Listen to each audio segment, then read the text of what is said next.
Beleza, combinado. Bom, boa noite, pessoal. Boa Sou eu de noite, Pedro. novo. Boa noite, Floripes. Vamos dar, então, boa noite. Floripes e Florípedes. Olha que coisa. Oh, que legal! Ué, É, ué. Floripes e Florípedes, É, duas? ué. Tudo flor, tudo Tudo flor. bom.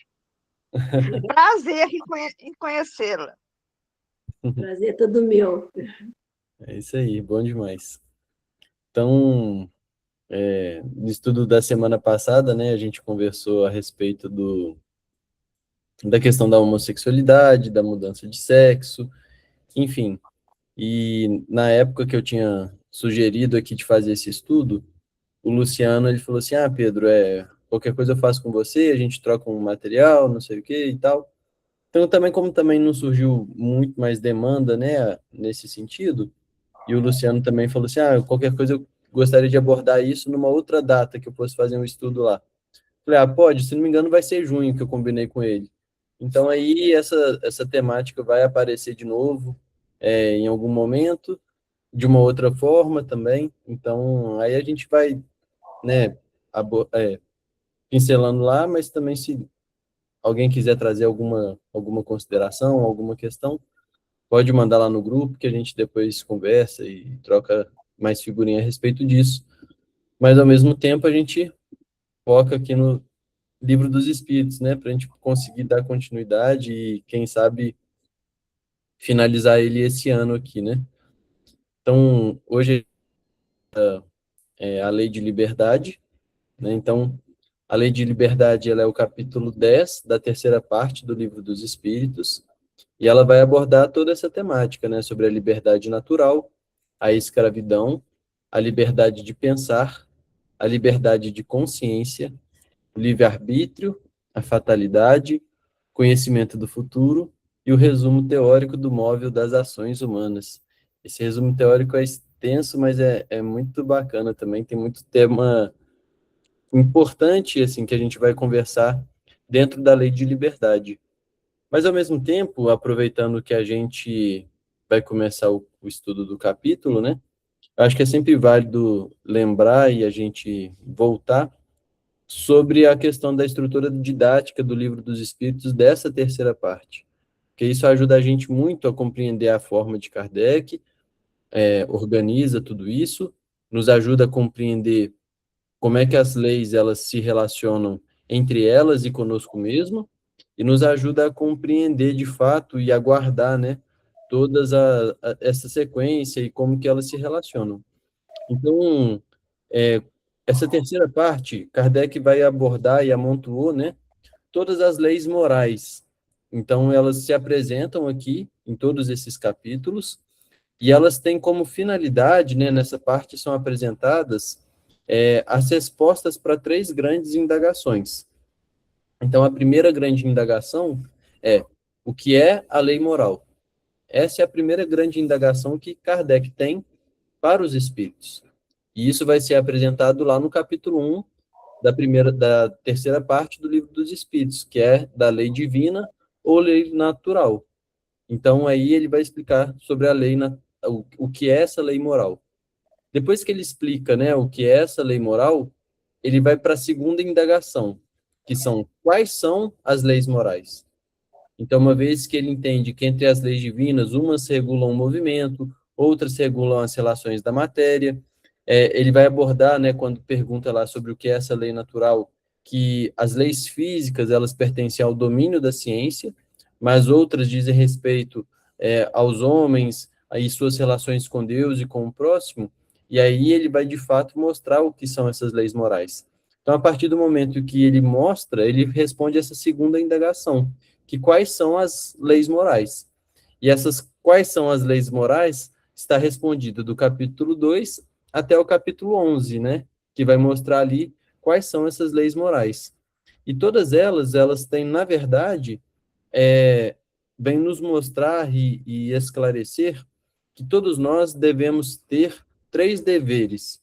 O primeiro dever é para com Deus, o segundo dever para consigo mesmo e o terceiro dever para com o próximo. Aqui está encerrado todos os nossos deveres enquanto espíritos imortais. E as leis divinas e as leis morais, né, a mesma coisa, elas nos levam para esse movimento natural. Por quê? Porque quando a gente vai falar sobre os deveres do homem para com Deus, a gente tem o capítulo 2 e o capítulo 3, que é a lei de adoração no capítulo 2 e a lei de trabalho no capítulo 3. Então, essas duas leis estão relacionadas aos nossos deveres de homem para com Deus. Depois, nós temos os deveres do homem para consigo mesmo, que são ali os capítulos 4, 5 e 6, que é a lei de reprodução, né? Então, pela reprodução, o homem vai dar origem à vida corporal. Então, esse é o primeiro dever para consigo mesmo e para a espécie, né? Garantir a existência aqui no mundo corporal. Depois nós temos a lei de conservação, no capítulo 5, para a gente conseguir conservar a própria vida, o próprio corpo. E depois nós temos a lei de destruição, né? Que aí é pouco compreendida pela gente, mas que faz parte do processo, né? Tudo se transforma. Então, esses são os deveres para conosco mesmo. E depois nós temos os deveres do homem para com o próximo, que aí vem nos próximos 4 capítulos, né? O capítulo 7, 8, 9 e 10. No capítulo 7, a gente tem a lei de sociedade, no capítulo 8, a lei de progresso, no capítulo 9, a lei de igualdade, e no capítulo 10, que é o que nós vamos começar hoje, a lei de liberdade, né? Então, essas 4 leis, elas falam sobre os nossos deveres para com o próximo. Então, da vida em sociedade, que está lá no capítulo 7, ela vai decorrer o progresso, né? Quando nós vivemos em sociedade, o progresso, ele faz parte, é uma consequência desse processo, que é o capítulo 8. E o progresso, ele tem como finalidade a igualdade e a liberdade, que são consequências naturais do progresso social alcançado, né? Então, essas 4 leis aí vão relacionar os nossos deveres para com o próximo. E depois, no capítulo 11, a gente tem como se fosse um resumo, né, de todas as outras leis, que é o capítulo 11, que fala sobre a lei de justiça, de amor e de caridade, né? Então, ela vem resumir todas essas outras leis, e é uma lei só, né? Não existe a lei de amor, de justiça e de caridade separadas, é apenas uma lei. E depois, para finalizar esse último capítulo, nós temos ali o capítulo 12, né, que vai falar sobre a perfeição moral, que aí a joia da coroa, é o capítulo, para mim, mais bonito do Livro dos Espíritos, o que eu mais gosto também. Então, hoje a gente vai falar sobre os deveres que a gente tem para com o próximo, né, essa última lei que está dentro desse esquema, e a gente vai falar sobre a liberdade natural, né? Então, Kardec pergunta na 825 se haverá no mundo posições em que o homem possa jactar-se de gozar de absoluta liberdade, né? Ou seja, que se ele pode se vangloriar de ter uma liberdade absoluta aqui no mundo. E os espíritos vão responder que não, né? Porque todos precisais uns dos outros, assim os pequenos como os grandes. Então, não há no mundo alguém que possa ter uma liberdade absoluta. Todos precisamos uns dos outros, tanto dos pequenos quanto dos grandes. Então, isso vem já nos mostrar que essa liberdade que a gente tem, ela é relativa, né? Porque se a gente é adulto, por exemplo, e mora sozinho, eu posso falar assim, hoje eu vou acordar, ao invés de acordar às 5h30, eu vou acordar às 6 horas. Ao invés de dormir 10 horas, eu vou dormir 11 horas. Eu não quero comer arroz, eu quero comer hoje um macarrão. Eu não quero ir andando, eu vou pegar um Uber. Ou seja, nós hoje temos uma liberdade grande, vamos dizer assim, né? Podemos escolher muitas coisas. Essa liberdade, ela foi também avançando ao longo do tempo. Quando nós conversávamos sobre o direito dos homens e das mulheres, nós vamos percebendo que a mulher, sobretudo aqui no Ocidente, ela ao longo dos anos, das décadas, ela foi ganhando uma liberdade maior. Então, essa liberdade, ela hoje é factível para todos nós aqui no Brasil, aqui em Juiz de Fora. Agora, é uma liberdade absoluta? Não é. Eu não vou saber agora uma frase filosófica que eu escutei outro dia, mas assim, a partir do momento em que a gente decide por algo, a gente já perde a nossa liberdade porque a gente precisa escolher dentro daquilo que a gente escolhe. Então, só para dar um exemplo, né, para tentar não ficar tão abstrato. Vamos supor que eu decida ser vegetariano, ou seja, eu não como nenhum tipo de carne. A partir do momento em que eu decido ser vegetariano, eu tenho uma liberdade de escolher o que comer, mas dentro de algo que é restrito, Daquilo. que não entra mais a parte da carne, por exemplo. Então, na nossa vida, sobretudo com as questões morais, né, a nossa liberdade é muito relativa. Então, essa liberdade, o ser humano, ele não possui essa liberdade plena, mas sim uma liberdade proporcional ao seu nível de evolução, ao nosso nível moral. Então, de acordo com aquilo que eu tenho como moralidade, de acordo com aquilo que eu conheço da lei divina, eu estou ali restrito para poder escolher e agir baseado nisso. E como nós vivemos em sociedade, a nossa liberdade ela vai terminar onde começa o respeito e o dever para com o próximo. Então eu tenho sempre que lembrar que essa lei de liberdade ela está me relacionando os meus deveres para com o próximo. Então a minha liberdade ela termina onde começa o respeito e o dever que eu tenho para com o próximo, né? Leci. Ô Pedro, só uma reflexão de um livrinho do Emmanuel que chama, o livrinho ele chama Joia, de Emmanuel com Chico, né? E Emmanuel ele trabalha essa ideia dessa liberdade que ele fala assim, que, que a disciplina é o alicerce da vida e que o cumprimento do dever é o que confere ao espírito a verdadeira liberdade, relacionando a evolução dos seres com a responsabilidade de suas escolhas. Eu acho que cai dentro disso aqui, né?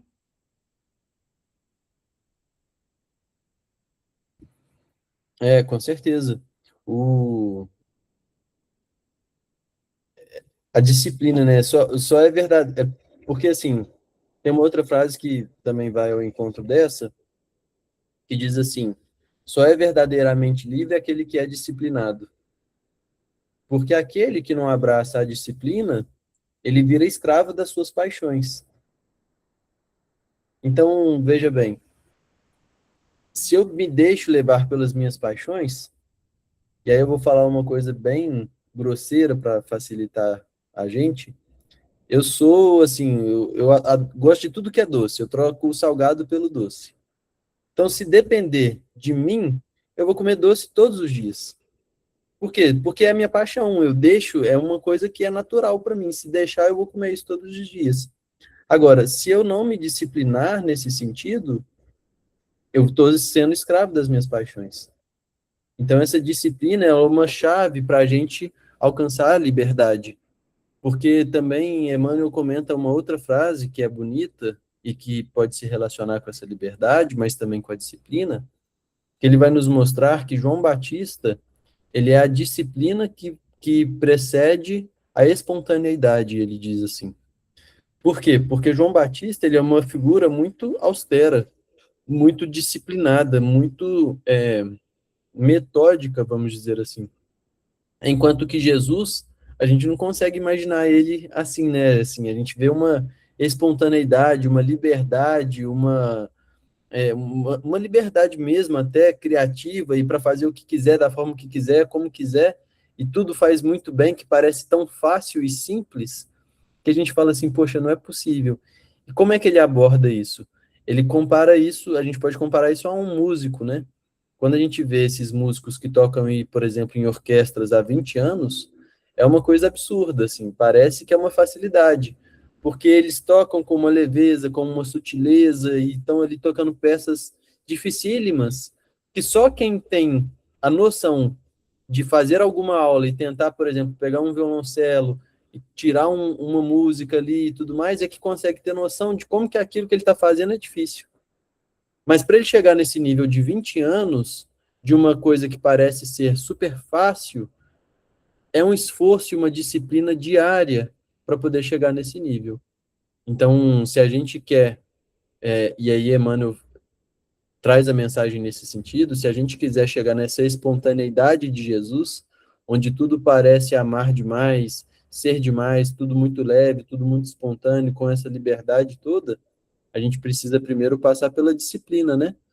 que nós precisamos ter para ir domando essas nossas imperfeições e deixando as nossas potências divinas serem desabrochadas, né?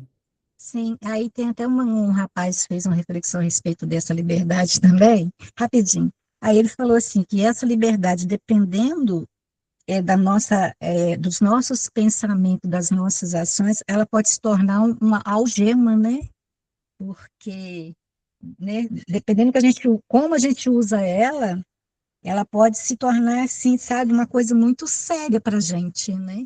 Igual você acabou de explicar direitinho, né? Essa disciplina, como lidar com ela, né? Porque senão acaba nos algemando aí na vida aí, né? Exatamente, isso aí. Mais alguém, pessoal? Alguém tinha... Não?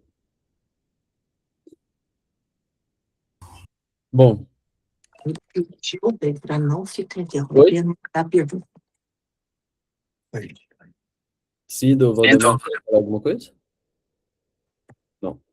Eu estava aqui pensando, Ah, essa disciplina, o leme dessa disciplina e da liberdade é a vontade. Que se você tiver vontade, você vai ser livre, guiado pela tua vontade.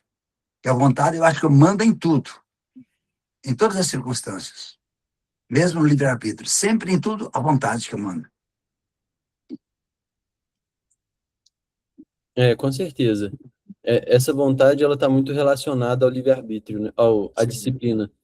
Porque a vontade, ela é de fato tudo isso, né? Assim, porque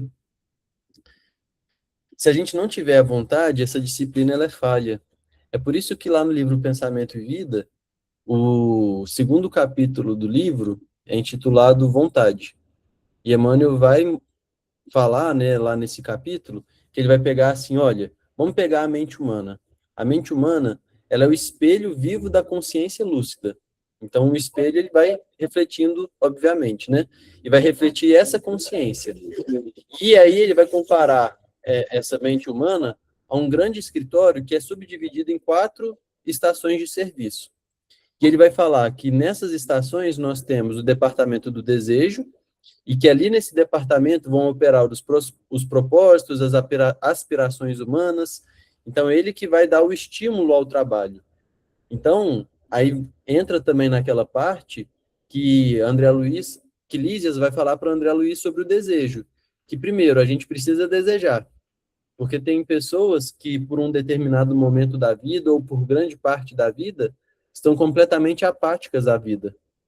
A pessoa que não vê mais sentido em viver, por exemplo, e que pensa em cometer um suicídio, ela não tem nenhum desejo a não ser tirar a sua própria vida.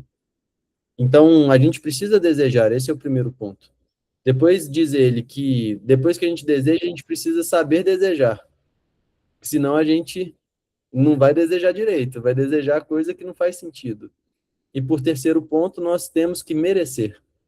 Então, não basta saber desejar, a gente tem que merecer aquilo que a gente deseja. Então, esse departamento do desejo, ele vai fazer com que nós, de fato, tenhamos essas aspirações e esses propósitos.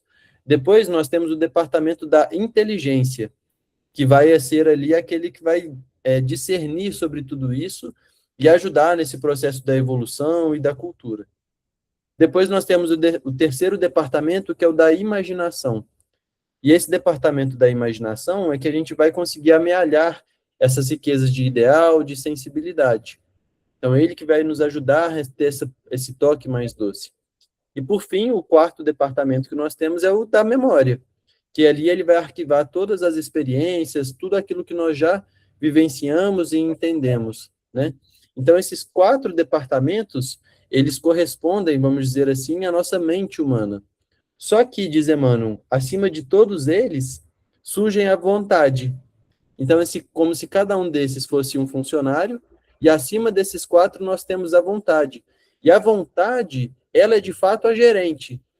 Ele diz assim, né, a gerente ser esclarecida e vigilante. Por quê? Porque ele vai governar todos esses departamentos.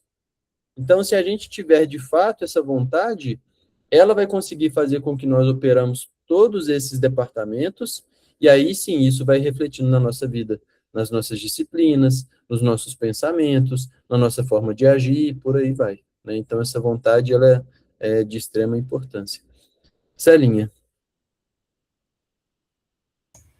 Eu fico, assim, admirada, né, com a sabedoria das respostas dos espíritos, né? A gente vê que a lei do universo é uma lei de solidariedade, que todos nós somos interdependentes uns dos outros. Então, a gente percebe que a nossa liberdade, ela é relativa, porque ninguém tem liberdade individual, sozinho. Porque olha só o que eles respondem: precisais uns dos outros. Temos liberdade absoluta? Não, porque precisais uns dos outros. E a gente aprendeu já, né, ao longo do que a gente vem estudando no próprio livro dos Espíritos, que nós precisamos ser solidários uns aos outros, porque tudo que a gente pensa, faz, emite, influencia outras criaturas, e vice-versa. Né? O pensamento tem sempre uma sintonia, uma conexão. Então, olha como é que é importante associar essa liberdade à solidariedade, né? É isso que eu queria comentar. Assim, essa interdependência, ela é um dos pilares, né, da nossa relação, por isso que nós vivemos em sociedade. Então, de fato, ninguém é autossuficiente, né? Então, a resposta dos espíritos destacam para nós que nós precisamos uns dos outros, e todos nós precisamos de Deus. Então, esse é o grande ponto, né? Porque nós, enquanto sociedade, também não somos autossuficientes, porque senão nós podemos achar assim, tudo bem, eu compreendo que uns precisam uns dos outros, e nós nos bastamos. Não, nós precisamos uns dos outros e nós, enquanto sociedade e indivíduos, precisamos de Deus, né? E aí que a gente erra quando quer usar a liberdade, porque a gente esquece que em volta de nós existem os outros, né? É isso aí.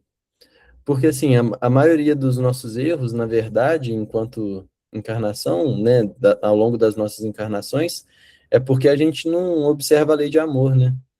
Então, se a gente observasse essa lei de amor, a gente erraria muito menos, porque a gente se preocuparia muito mais com o próximo. Então, se a gente se preocupar em, de fato, amar mais, a gente vai acertar muito mais. Até porque Emmanuel comenta lá no livro Renúncia que aquele que erra por amor já está no caminho do acerto. Então, se a gente se preocupar em falar assim, poxa, tudo bem, mesmo que eu esteja fazendo isso aqui de forma errada, mas se eu estiver de fato preocupado em colocar o amor na frente de tudo, na frente do meu orgulho, da minha vaidade, do meu interesse pessoal, eu posso até fazer uma escolha equivocada, mas é uma escolha já no caminho de acertar, porque eu estou colocando o amor na frente, né? Então, é algo que nós devemos sempre buscar, né? Bom, aqui também a gente pode ainda puxar um outro ponto, né, que é a respeito das dificuldades que são aparecidas, que vão aparecendo no nosso caminho. Porque o mal e todas essas dificuldades, elas são permitidas também como uma ferramenta não só de disciplina, mas de orientação. Porque o homem verdadeiramente sábio, né, é aquele que, ao invés de impor os seus desejos, ele aceita essa dificuldade, esse desafio, confia em Deus e, ao mesmo tempo, procura ajuda nas criaturas.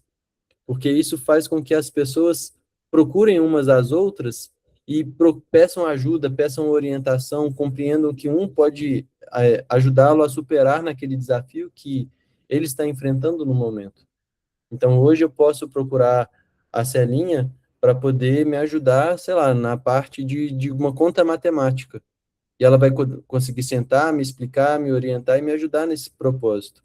Mas daqui a pouco ela vai falar assim, Pedro, como é que coloca a música lá no grupo de estudo? Eu não estou lembrando como é que faz. Ou seja, é uma troca, é um caminho, é uma via de mão dupla. Então, essas dificuldades que nós vamos encontrando ao longo do caminho, elas nos ajudam a compreender melhor a lei de cooperação. E isso é muito bonito, porque Emmanuel também tem uma mensagem no livro Fonte Viva, eu não me recordo agora nem o título, nem o capítulo, mas é lá no Fonte Viva, que ele fala sobre, ele vai abordar sobre a lei de cooperação, e ele usa o exemplo muito belo, que é do encontro de Jesus com Saulo, né? Quando Saulo fica ali cego, no caminho de Damasco, e aí Emmanuel comenta assim, olha, será que Jesus não poderia ter curado a cegueira dele ali mesmo? Então, assim, apareceu, ficou cego. Aí agora que Jesus já conversou com ele, ele volta a enxergar e pronto, já resolve a questão de Saulo. Mas o que que Jesus faz? Ele fala o seguinte, olha, vai, entra na cidade, que lá você vai encontrar o Ananias, que vai te ajudar a restabelecer a visão. Então, Jesus não faz, mas ele deixa com que as outras criaturas ajudem as criaturas, porque são as criaturas que se ajudam mutuamente. Então, todos nós precisamos uns dos outros, assim como os pequenos, como os grandes, como está aqui nessa resposta do Livro dos Espíritos, né? Alguém quer comentar alguma coisa sobre essa 825, mais alguma coisa, ou podemos passar para 826? Bom, em que condições poderia o homem gozar de absoluta liberdade? Então, se a gente viu na questão anterior que a gente não consegue ter essa absoluta liberdade porque a gente precisa uns dos outros, ele pergunta em que condições que nós poderíamos ter, de fato, essa liberdade absoluta. E aí os espíritos respondem, né? Nas do eremita do deserto, né? Então, o que é essa questão de eremita, né? É um indivíduo que, por penitência, ele vive em um lugar deserto, isolado, sem nada. É um indivíduo que foge ao convívio social, que vive sozinho. Ou seja, ele não tem ninguém. Está completamente isolado. E aí os espíritos continuam, desde que juntos estejam dois homens, há entre eles direitos recíprocos que lhes cumpre respeitar. Não mais, portanto, qualquer deles goza de liberdade absoluta. Então, toda vez que nós estivermos em uma condição de individual, né, completamente absoluta, ali nós até poderemos ter essa tal liberdade, né? Então, se todos os homens possuem os mesmos direitos, essa liberdade absoluta, ela a liberdade absoluta de um, ela terminaria por ferir a do outro. Então, o respeito, ele funciona como uma linha natural, né, que viabiliza essa convivência. Porque a partir do momento em que nós temos dois indivíduos, eu não consigo ter mais essa liberdade absoluta. Então, nós somos escravos dessa lei, né? Assim, a verdadeira felicidade, ela não nasce dessa vontade individualista, mas sim também dessa submissão à vontade de Deus, porque ela vai ser nos expressa de acordo com essas leis naturais, de acordo com essas leis, como a liberdade, a do progresso, a da sociedade, enfim. Então, no estágio atual da nossa sociedade, né, a verdade é que essa liberdade absoluta, ela seria uma catástrofe, né? Porque a gente vê alguns com poder, já usando o poder para fazer tantas coisas ruins. Nós vemos pessoas dotadas de uma inteligência completa, fazendo, sim, progresso para a ciência, mas, ao mesmo tempo, usando dessa inteligência para poder atrasar, fazer guerras, enfim. Então, não precisamos ir longe também, né? Aqui mesmo, em Juiz de Fora, com essa catástrofe, as pessoas, elas têm liberdade, né, para poder morar e para poder ajudar. Então, ao mesmo tempo em que nós vimos muitas pessoas doando muitos mantimentos, doando os materiais de higiene pessoal, de limpeza, se mobilizando, indo, visitando pessoas, ajudando a resgatar, enfim, fazendo todo aquele movimento, nós também vimos pessoas pegando doação sem precisar, porque sabia que lá naquele local estava distribuindo. Nós vimos pessoas fazendo golpes, né, aí do Pix. Olha, faz aqui o Pix para esse número, porque eu vou ajudar a distribuir e tudo mais. Ou seja, se nós, nessa liberdade restrita que já temos aqui, ainda assim usamos ela de forma muito equivocada, imagina se nós tivéssemos uma liberdade absoluta. Era uma catástrofe, assim. O ser humano encarnado, ele ainda não tem discernimento suficiente para saber nem o que realmente ele precisa. Então, no mundo ainda de provas e expiações, no qual os seus indivíduos, né, os seus moradores estão relacionados às suas qualidades, nós sabemos que as nossas imperfeições morais, elas ainda são completamente gritantes, né? Então a gente não consegue, de fato, ainda ter essa liberdade absoluta. Ela só vai vir quando nós começarmos o nosso processo de transformação moral. Aí sim, essa liberdade ela vai sendo alcançada, né?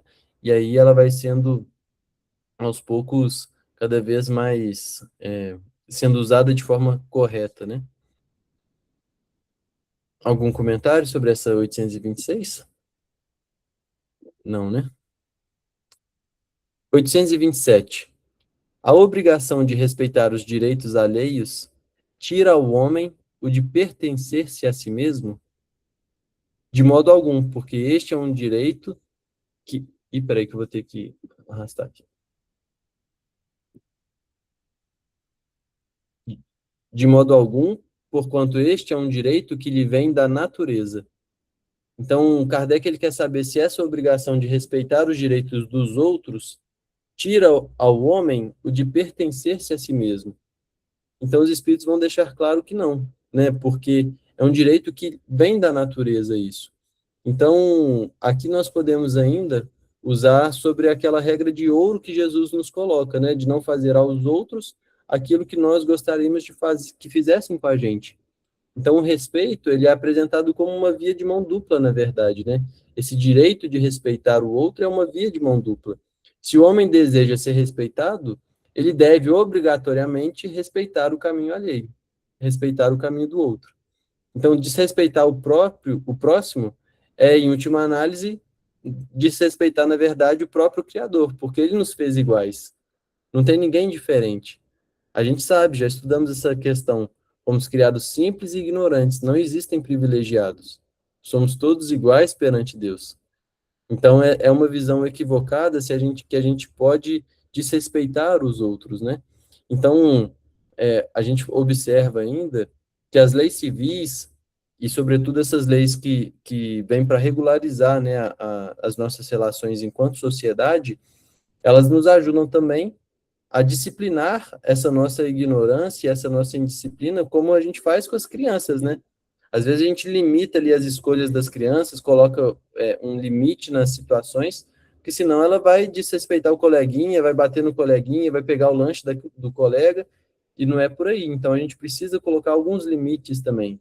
Então, à medida que a humanidade ela evolui e compreende de fato o que é o amor, o que são essas leis morais, essas leis externas elas vão se tornando desnecessárias, porque o indivíduo ele começa a ser guiado por uma ética maior, por uma consciência maior. Então, isso tudo vai norteando as suas próprias decisões, né? Então, essa interdependência que a gente comentou, ela é pauta de todas essas questões da lei de igualdade.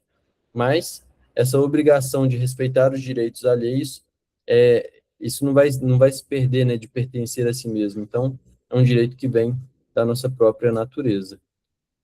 Deixa eu só aumentar aqui de novo, porque senão vai ficar ruim para vocês lerem aqui, né? Peraí. Pronto. Bom, 828. Como se podem conciliar as opiniões liberais de certos homens com o despotismo que costumam exercer no seu lar e sobre os seus subordinados? Então, o que é esse despotismo, né? O despotismo é uma forma de governo, vamos dizer assim, autoritária, né? Onde o poder ele é concentrado de maneira absoluta na mão de uma pessoa só. Então, é aquela pessoa com um autoritarismo extremo, enfim. Então, aqui o Kardec ele quer saber, né? Como se podem conciliar as opiniões liberais de certo homem com o despotismo que costumam exercer no seu lar e sobre os seus subordinados.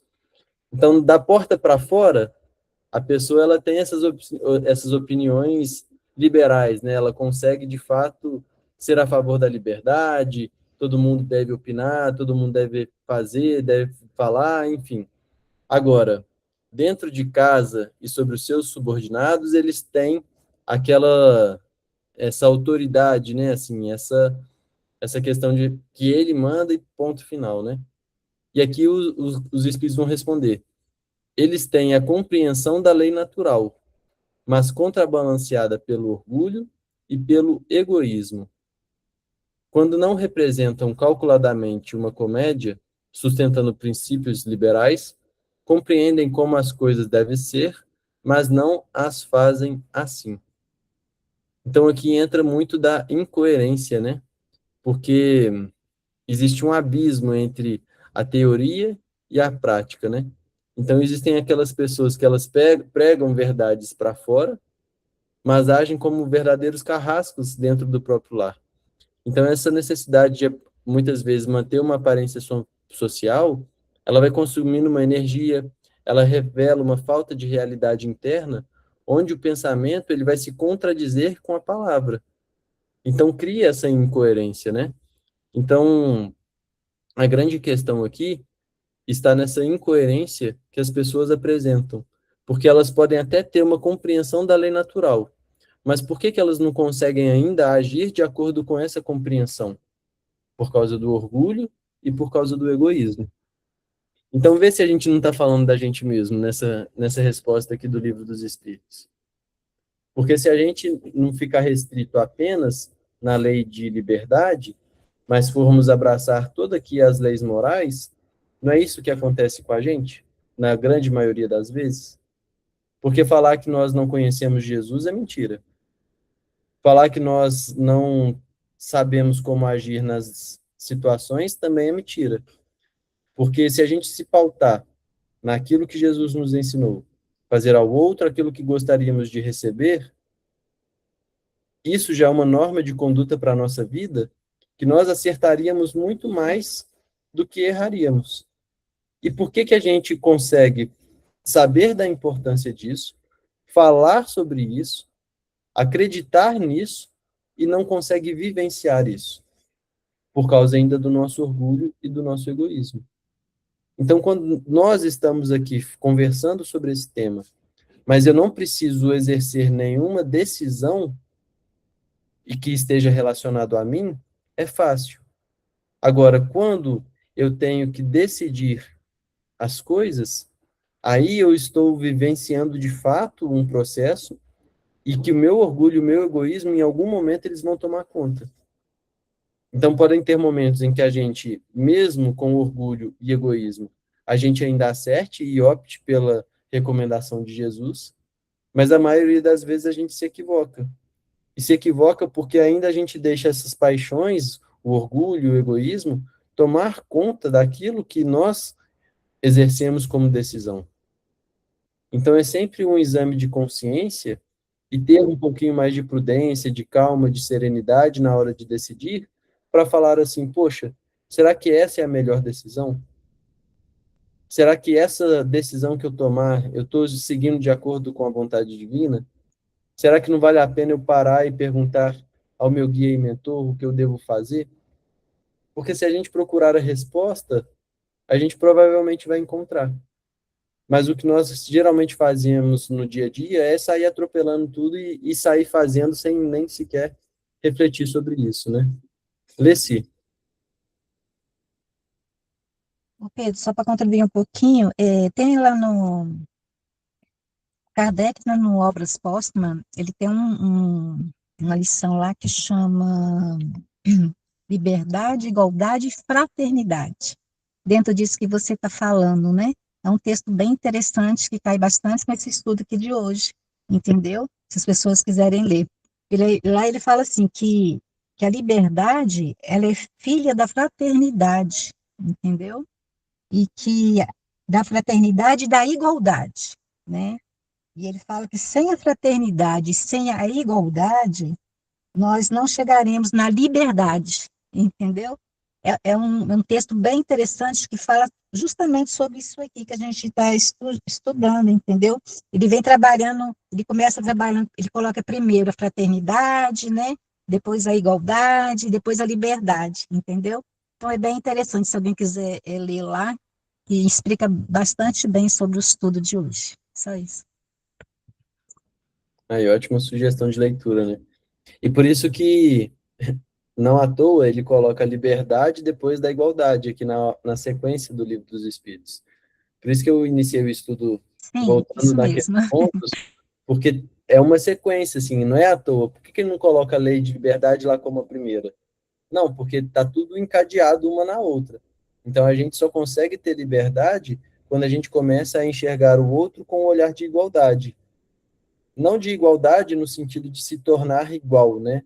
Mas sim de termos o mesmo peso perante o indivíduo e tratarmos os outros com equidade, né? Aquilo que nós já conversamos também. Então, se não me engano, está em Obras Póstumas, que a Claudinha perguntou, né? Onde tem o texto. Então, é liberdade, igualdade e fraternidade. Sim, é no Obras Póstumas, na página 228, Claudinho. Show de bola. Mais alguém, pessoal, quer fazer algum comentário sobre esse assunto? Todo mundo calado hoje, hein? Vamos ver a 828A. Ser-lhes-ão na outra vida, levados em conta os princípios que professaram neste mundo? Quanto mais inteligência tem o homem para compreender um princípio, tanto menos excusável é de o não aplicar a si mesmo. Em verdade vos digo que o homem simples, porém sincero, está mais adiantado no caminho de Deus do que, do, do que um que pretenda parecer o que não é. Então, olha quanta sabedoria, né, assim, no livro dos Espíritos, é impressionante. Olha a resposta: quanto mais inteligência tem um homem para compreender um princípio, tanto menos excusável é de o não aplicar a si mesmo, né? Então, excusável, né, é um adjetivo que vai significar ali desculpável, justificável, perdoável, vamos dizer assim. Então, quanto mais inteligência a gente tem, menos desculpa a gente pode dar de aplicação. Por isso que a gente sempre fala, né, assim, a partir do momento em que a gente vai numa igreja pela primeira vez, assiste uma primeira palestra, o nosso nível de responsabilidade já aumenta muito. Nós que estamos participando aqui de um grupo de estudo toda quinta-feira, o nosso nível de responsabilidade das nossas ações aumenta demais. A gente, então, que faz estudo, que aí tem que estudar um pouco antes de vir para cá, para poder ainda preparar e tentar trazer algum tipo de interpretação, mais ainda, por quê? Porque quanto mais eu avanço no conhecimento, maior é a necessidade de aplicação. Então, a gente não foge disso. E é por isso que ele diz: em verdade vos digo que o homem simples, porém sincero, está mais adiantado no caminho de Deus do que um que pretenda parecer o que não é. Porque é muito fácil aqui citar vários trechos de Kardec, frases de Emmanuel, citar exemplos e tudo mais, mas muitas das vezes isso são apenas máscaras que nós usamos para poder estar aqui no grupo de estudo e trazendo conhecimento, mas aí eu chego ali, acabo o estudo, vou encontrar com os meus pais, com os meus filhos, com os meus cônjuges, e parece uma outra pessoa completamente. É como se a gente tivesse um verniz, né? Eu estou aqui, eu coloco essa máscara, aí eu acabo, eu coloco outra, e eu vou vivendo sem ser uma pessoa só. Então, isso é algo que a gente tem que lutar diariamente, porque é esse o convite que a doutrina espírita nos faz, da nossa transformação moral. Por isso que Kardec fala, né, reconhece-se o verdadeiro espírita pelo esforço que tem para domar as más inclinações. Então, não basta saber, é necessário fazer. Não é sobre ter, é sobre ser, né? Então, essa é uma grande luta para cada um de nós. Bom, aqui então ele vai encerrar sobre essa primeira parte, né, dessa liberdade natural. Ela é mais introdutória, mais tranquila. Vocês têm alguma dúvida em relação a essa parte? Querem comentar alguma questão? Quer que volte em algum ponto?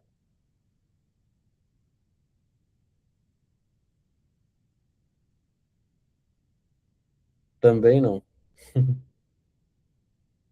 Celinha.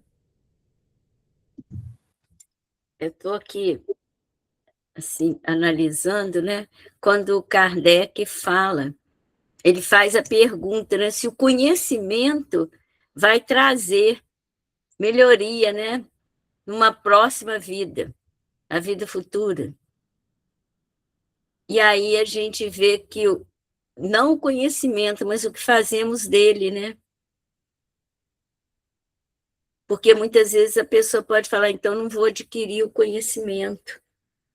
Mas todo mundo vai ter que adquirir conhecimento, né? Porque senão a gente vai ficando só simples e ignorantes, né? Mas a gente vai ter que aprender a usar o conhecimento, né? Não tem como fugir do conhecimento, né? É, Ninguém escapa dele. Agora, o conhecimento também, porque se a gente parar para pensar, o conhecimento que cada um de nós temos hoje, ele não é só nosso, né? Porque esse conhecimento, ele tem o nosso mérito, mas também tem muito empréstimo divino. Então, Deus, na verdade, ele está fazendo um aporte, vamos dizer assim, se a gente pode falar assim, em cada um de nós. Porque quantas vezes aparece para a gente uma intuição? Outro dia eu estava conversando com um amigo que ele estava me falando, foi quarta-feira, ontem.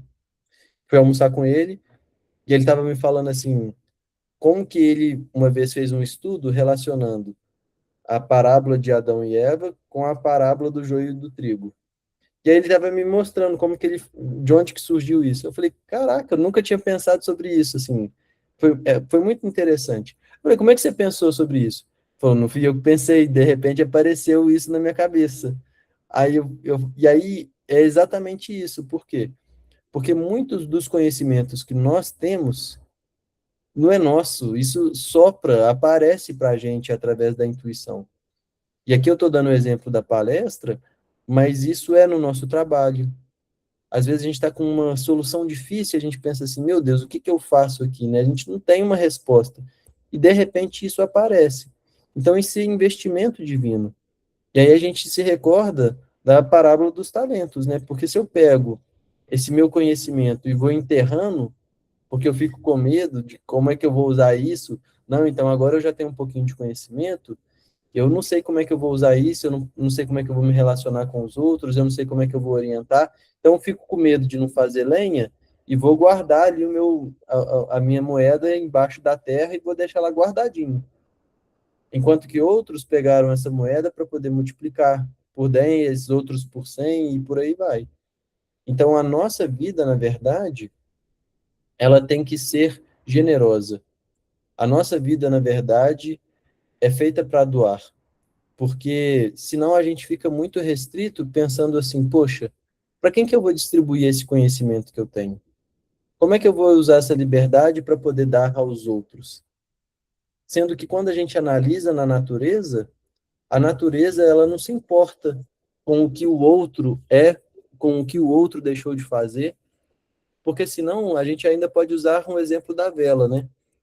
A vela, ela só tem uma única finalidade, dar luz. Ela só serve para isso, para iluminar. Agora, se eu pego, por exemplo, uma vela e falo assim, acho essa vela, porque agora tem aquelas velas todas bonitas, né? Tem vela de tudo quanto é jeito, vela aromática e tudo mais. Aí eu vou e dou uma vela toda diferentona aí para TT. Falo assim, nossa, TT, achei essa vela aqui, vi essa vela, lembrei de você, achei linda, comprei para você. Aí a TT, ela fica com receio de usar, acha tão bonita a vela que fala assim, nossa, eu vou deixar guardado. Aí passa um tempo, 6 meses, um ano, sei lá quanto tempo, aquela vela ressecou todinha. Não foi utilizada e estragou. Agora, se a gente parar para pensar, a vela, quando ela doa o conhecimento, ela se consome como um todo. Ela acaba, ela finaliza. Mas ela cumpriu o seu papel, que é compartilhar, que é cumprir o seu papel como dar. Se eu pego a vela, não acendo, não uso, e ela estraga, ela também acabou da mesma forma. Mas ela não cumpriu o seu papel. Ela não fez o seu papel de vela, que era iluminar ao redor. Então, na natureza, a gente percebe sobre isso. Quando eu pego, sei lá, uma tomateira, a tomateira ela só tem uma única preocupação, dar tomate. Ela não tem nenhuma outra preocupação. Ela simplesmente dá.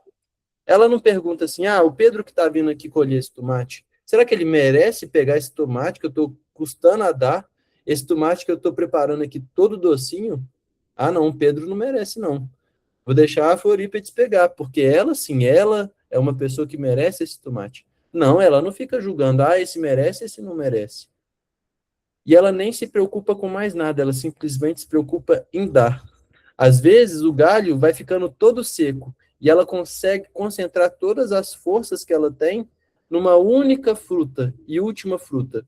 Mas ainda assim, ela dá toda a sua vida porque ela entende que dar é melhor do que receber. Ela compreende que a nossa vida flui quando a gente está apto para dar. Porque num mundo onde há muita necessidade, a generosidade ela fica escassa. Então, quanto mais necessidade a gente tem, menos a gente dá. Mas, por outro lado, se a gente confia na providência divina, mais a gente oferta, mais a gente dá. E, consequentemente, mais isso retorna para a gente. Agora, nós não podemos fazer isso com o intuito de receber, né? A gente faz porque o prazer está em dar, né? Está em fazer, está em ter. Então, o nosso conhecimento, essa liberdade, são todos investimentos divinos que foram feitos em cada um de nós e que a gente não pode esconder isso embaixo da terra. A gente tem que levar ao meu redor. Se eu consigo compartilhar isso com uma pessoa, tá ótimo. Se for com 10, melhor ainda. Se for com 100, beleza. Mas é preciso ir adiante, é preciso levar isso para frente, né? Leci. Ô, Pedro, só para contribuir, eu gosto muito de Emmanuel, né? Então, Emmanuel, ele fala que dentro disso aí que você falou, né? Esse auxílio de Deus, né?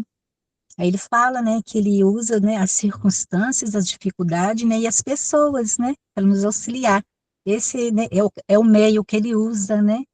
E ele fala mas que mesmo com essa ajuda, esse empurrãozinho que ele traz para a gente através dessas três, né, formas que ele trouxe para a gente, nós temos que ter o nosso esforço, né, igual você falou, né, a gente tem que fazer a nossa parte também, né, mas ele fala também que lá que a gente sempre tem que ter fé nele, por quê?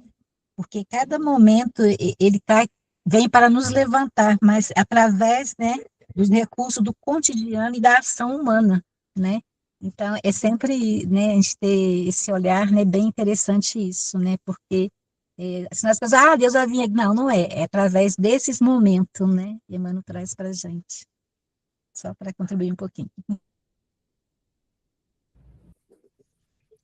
Maravilha, muito bom, Leci. Mais alguém, pessoal? Alguma questão?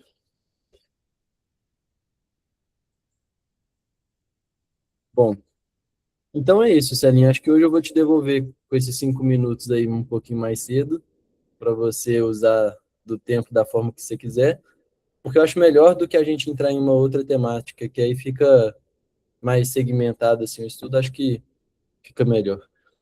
Então, semana que vem, acho que semana que vem é o Daniel, não lembro agora. Acho que finalmente vocês vão ter uma folga de mim. Tem quase 2 meses seguidos aí de fazendo estudo aqui com vocês. Mas aí o próximo tema, então, escravidão. E aí a gente vai dando sequência aí à lei de liberdade. É isso, Celinha. Tá bom, Pedro, muito obrigada, tá? Que Jesus continue te iluminando a espiritualidade.